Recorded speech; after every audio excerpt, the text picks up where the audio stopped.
Salut les amis, bienvenue sur ma chaîne Florence Guidance. Je suis ravie de vous retrouver pour cette nouvelle guidance de la semaine pour la semaine du 12 mai. J'espère que vous allez bien. Avant toute chose, n'oubliez pas de liker la vidéo, de la commenter après si ça vous parle et de vous abonner à ma chaîne. C'est des petits gestes pour vous mais qui sont énormes pour moi et qui m'aident énormément. Merci beaucoup. N'oubliez pas que ce que je propose là en vidéo, ce sont des guidances générales. Donc vous prenez ce qui résonne et vous laissez ce qui ne résonne pas. C'est que c'est pas pour vous tout de suite, c'est que c'est pas pour vous du tout. Voilà, vous voyez comment ça vous parle. Vraiment, faites preuve de discernement. Si vous souhaitez une consultation privée avec moi ou une analyse de rêve d'un de vos rêves, ça se passe directement sur mon site internet florence-guidance au pluriel.fr. Et si vous avez des questions par rapport à mes prestations, si vous ne savez pas laquelle choisir, n'hésitez pas à me poser des questions et je vous répondrai avec plaisir et je vous aiguillerai au mieux vers la prestation qui vous convient. On va pas s'attarder plus longtemps et on va commencer. On va aller voir du coup quelles sont les énergies pour la semaine à venir, la semaine du 12 mai. Je suis avec l'oracle des miroirs. Allez, qu'est-ce qu'on peut me dire, s'il vous plaît, pour les personnes qui vont regarder la vidéo par rapport à la semaine du 12 mai? Ok, merci. Alors, nous avons la joie et la parole. Pour commencer. Donc, la joie, il y a cette notion de bonheur, il y a cette notion vraiment de félicité. La parole, on communique, mais il n'y a pas que ça, il n'y a pas que cette idée-là. On a la culpabilité ensuite. Je vais prendre le temps de revenir sur les cartes et sur ce que ça peut signifier. Allez, qu'est-ce qu'on peut me dire de plus pour la semaine du 12 mai? Ok, merci. On a le bouclier. Donc là, je vois la parole, la culpabilité, le bouclier, la santé. Alors, on va se mettre comme ça, comme ça. J'en ai 5. Allez, 2 de plus. Ok, merci. On a la distance. Je vais la laisser là où elle est. Donc, elle a sauté sous la parole. La femme, la jalousie. L'étranger. Il y a vraiment une notion de distance là. Entre la distance et l'étranger, on va mettre de la distance par rapport à quelque chose. Alors, hop, hop, hop. Et je vais en prendre 2 de plus. Allez, pour la semaine du 12 mai, pour les personnes qui vont regarder la vidéo, qu'est-ce qu'on peut me dire?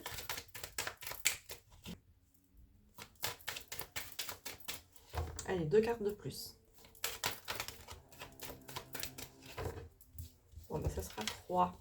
Alors, hop, le voyage, le boomerang et le miroir magique. Ok. Ok.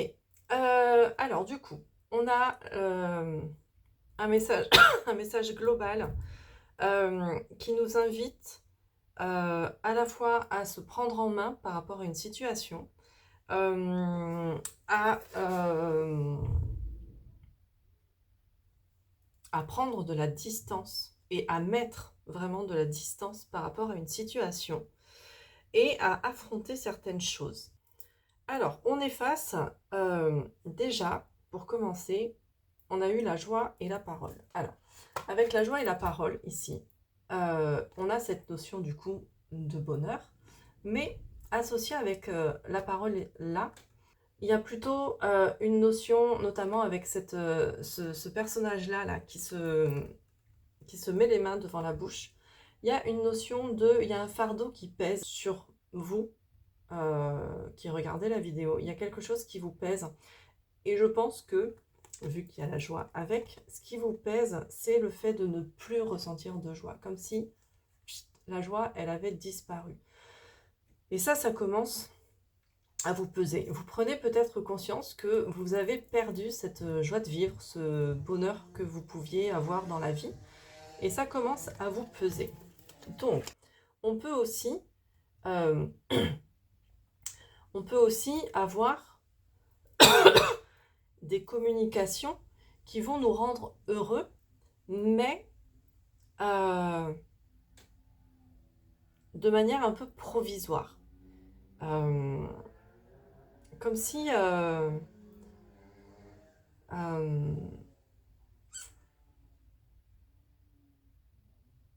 comme s'il y avait vraiment quelque chose du coup là, ça s'apaise lourd, il y a une ambiance lourde. Vous savez, c'est comme quand on n'est pas bien et que on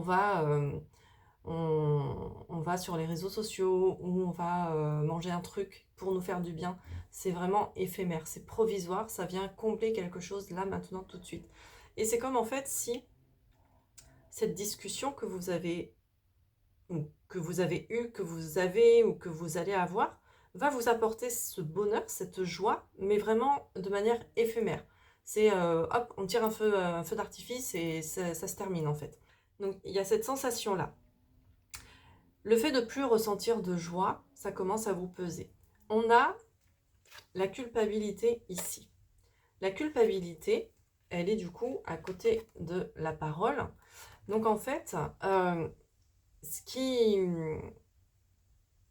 vous fait peut-être vous sentir un peu coupable, un peu peut-être honteux, ou justement à ressentir ces énergies un peu lourdes, c'est le fait justement qu'il y a peut-être une rupture de communication. Okay, je reviens sur cette carte de la parole. La nana, elle se ferme la bouche. Il y a une rupture de la communication et ça vous rend pas bien. Ça vous rend mal. Mais du coup, quand la communication revient, hop, ça vous donne votre... je sais plus ce que c'est l'hormone, c'est l'ocytocine ou l'endorphine, ou je sais plus quelle hormone du bonheur, mais l'hormone qui va être vraiment de courte durée. Ça vient vraiment hop, combler un petit vide, et du coup, euh, après, voilà, c'est ah, je suis bien, et puis voilà, ça redevient lourd ensuite. On a une notion aussi de prendre entre guillemets, ses responsabilités. Il y a une notion de responsabilité euh, et il y a une notion de, toujours avec cette carte de la culpabilité, il y a une notion de euh, affronter quelque chose qui nous fait flipper en fait, tout simplement.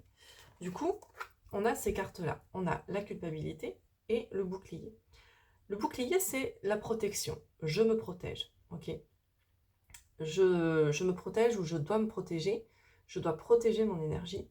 Et ça, l'enchaînement comme ça vous fait flipper. Vous flippez de vous protéger parce que vous estimez peut-être que si vous vous mettez un peu dans votre bulle pour protéger votre énergie, ça veut dire que ça va vous couper des gens qui vous entourent. Vous coupez de la communication, vous coupez de la vie, d'accord? En fait, c'est un mal nécessaire. Prendre soin de son énergie, savoir protéger son énergie, c'est hyper important pour pouvoir ensuite la donner de manière correcte aux gens. Et d'ailleurs, on termine la ligne avec la santé. Donc avec la santé, il y a ce truc de on retrouve une vitalité, d'accord? Et parfois, savoir se mettre en recul, savoir se dire, ok, là, je mets une barrière, je me protège. Parfois, c'est nécessaire justement pour retrouver son énergie, pour retrouver ce regain, cette vitalité, cette envie en fait de vivre, cette envie de joie et cette joie de vivre en fait. Donc pour moi, il y a vraiment un truc là où vous êtes dans cette situation-là où vous êtes un peu dans un entre-deux. Il y a de la communication, il y a du silence entre vous et quelqu'un. Et ça vous fait flipper. Ça vous fait flipper vraiment. Avec la culpabilité, il y a vraiment cette sensation de je me sens coupable. Je me sens coupable de me taire, je me sens coupable de parler et peut-être de parler pas correctement parce que les paroles, la carte de la parole, ça peut être aussi les ragots. Donc c'est pas forcément la communication saine et sereine, hein. Ça peut être un peu de la communication merdique en fait. Donc vous vous sentez peut-être un peu coupable de tout ça. coupable aussi de vous dire, aujourd'hui, il faut que je me protège de cette situation, il faut que je me protège de cette personne, il faut que je me protège moi, pour pouvoir retrouver en fait une joie de vivre, pour pouvoir retrouver la santé, la vitalité, ouais, ce bonheur en fait, somme toute personnel.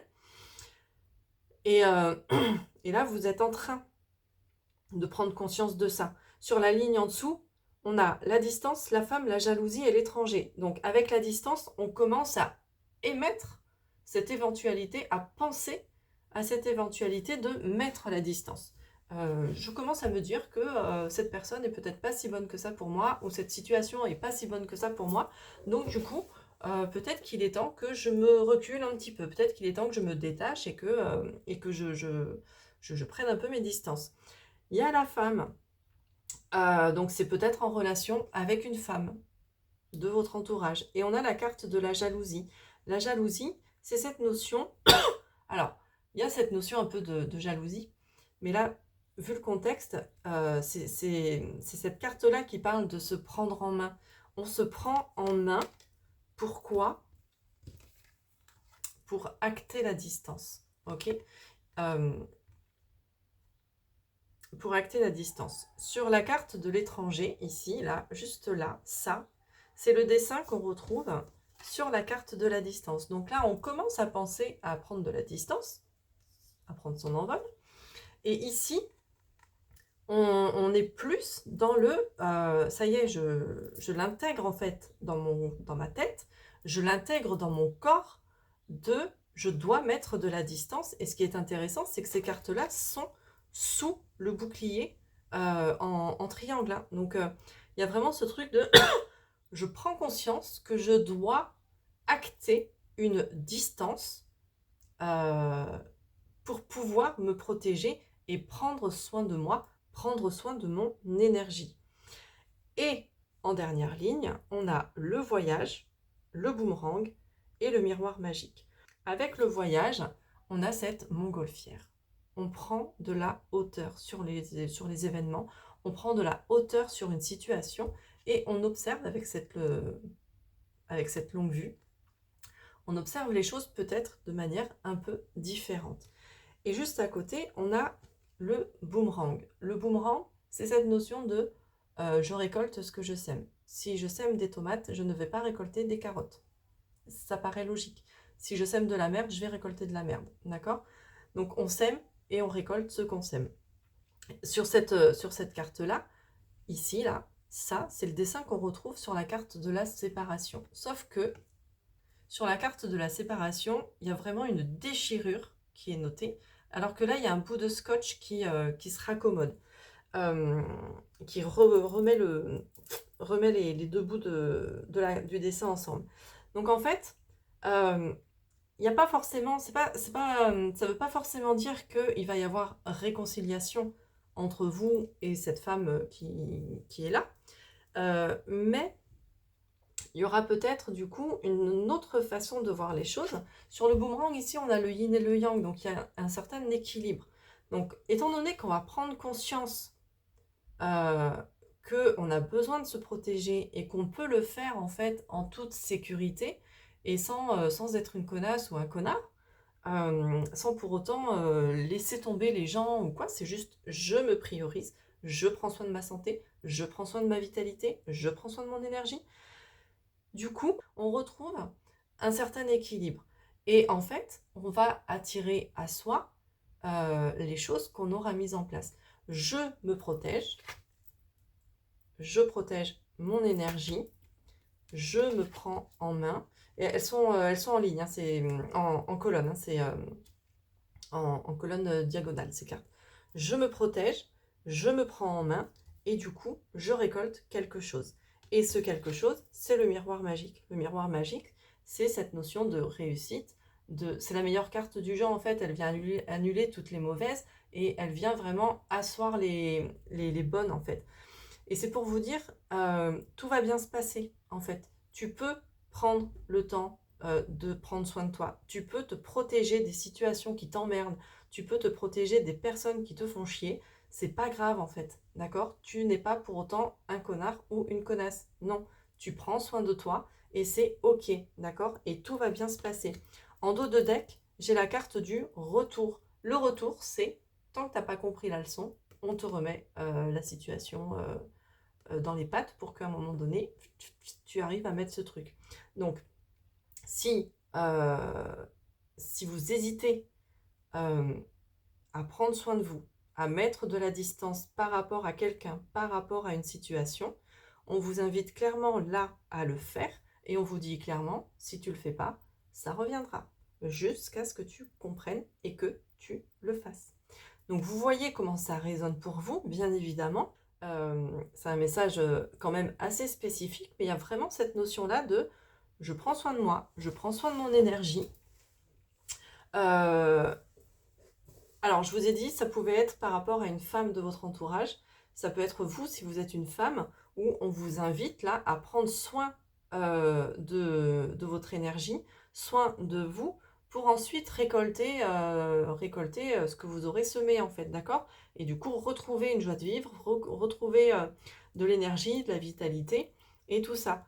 Éventuellement, si on se sent fatigué, si on sent que voilà, il y a des petites choses comme ça, on n'hésite pas à aller voir son médecin aussi. C'est important. Donc voilà ce que je pouvais vous dire. Je vais terminer du coup avec un petit message des anges pour voir ce qu'ils peuvent vous dire, nous dire. Pour la semaine du 12 mai, quel est le message des anges, s'il vous plaît, pour les personnes qui regardent la vidéo? Nous avons la pépite cosmique. Alors, avec la pépite cosmique, on va être dans cette notion, dans cette idée, en fait, de s'ouvrir un peu plus au monde invisible, au monde subtil, aux signes éventuels que vous pouvez recevoir. On vous invite à laisser plus de place, en fait, à votre intuition, à lui faire confiance, ok? Il y a votre intuition, il y a votre petite voix intérieure. Et quand je dis votre petite voix intérieure, je ne parle pas de celle qui vient vous saboter en vous disant t'es nul, tu sais rien faire, et ainsi de suite. Mais je parle de la toute petite voix qui vous murmure des petites choses de temps en temps et qu'on laisse vraiment de côté. Donc là, avec la pépite cosmique, on vous invite vraiment à lui laisser la part belle. La part belle? Je crois que c'est l'expression. Et vraiment à l'écouter et à écouter votre intuition parce que votre intuition, elle vous guide. Votre intuition, c'est la connexion avec vos anges, vos guides, avec Dieu, avec la source, avec ce que vous voulez en fait. Peu importe au final comment vous l'appelez, mais c'est votre connexion avec le monde invisible, le monde subtil qui est là, qui vous protège et qui vous aide. D'accord? Il vous aide. N'hésitez pas à leur faire des demandes. Alors, quand je dis leur faire des demandes, ne leur demandez pas de vous ramener Jacques dans votre vie ou de vous ramener Micheline dans votre vie. Ok? Pourquoi? Parce que si Jacques ou Micheline n'a plus rien à faire dans votre vie, ils ne vont pas répondre par la positive à votre demande. Et vous allez être là en mode oh, ils font chier, ils m'ignorent, ils ne répondent pas à ma demande et tout ça. Ok? Demandez-leur d'apporter les bonnes personnes dans votre vie. Demandez-leur de faire sortir les personnes qui n'ont plus rien à y faire dans votre vie et de vous apporter des messages clairs. Vous pouvez leur demander de vous donner des messages clairs. Petit exemple, il y a quelques années, j'ai commencé à sortir avec quelqu'un et mon intuition, justement, me glissait des petits messages du style attention, il est toujours amoureux de son ex. Et je lui en parlais, je lui disais, je sens que ton ex, elle est toujours dans toi. Et il me disait, non, non, non, non, pas du tout. Et la veille du jour où je devais partir le rejoindre en vacances, je me couche avec une drôle de sensation et je demande à mes anges, je leur dis, donnez-moi un message clair, net et précis pour me dire si cette personne est bonne pour moi. Le lendemain, à 6h30 du matin, j'avais un message de sa part J'avais un message vraiment de sa part qui me dit je sais pas comment te le dire, mais j'ai couché avec mon ex cette nuit. Le message était on ne peut plus clair. Ok, donc n'hésitez pas à faire des demandes à vos anges, à vos guides, à qui vous voulez. Il faut que la demande soit quand même claire, il faut qu'elle soit précise, mais restez ouvert aux réponses qu'ils vont vous apporter. Encore une fois, si vous demandez que Jacques ou Micheline reviennent dans votre vie alors qu'ils n'y ont plus rien à faire, écoutez et acceptez le fait que ils vont pas vous répondre par la positive là-dessus. Ok? Donc vraiment, connectez-vous à eux et apprenez à les écouter, à les percevoir, à les percevoir, ok? Parce que moi je les entends pas, ok? Mais je les perçois, je les sens. Donc apprenez à les percevoir et vous verrez que vous pouvez avoir plein de bonnes réponses, enfin de bonnes réponses. Vous pouvez avoir plein de réponses pour vous aider à savoir quel chemin est le meilleur pour vous, ok? Donc voilà ce que je pouvais vous dire pour cette semaine. J'espère que ça vous aura parlé. Si c'est le cas, n'hésitez pas à me le dire en commentaire. Je prends toujours beaucoup de plaisir à vous lire et à vous répondre au maximum. Donc voilà, je vous remercie pour tout ça. Et puis je vais vous souhaiter une bonne semaine. Je vous embrasse.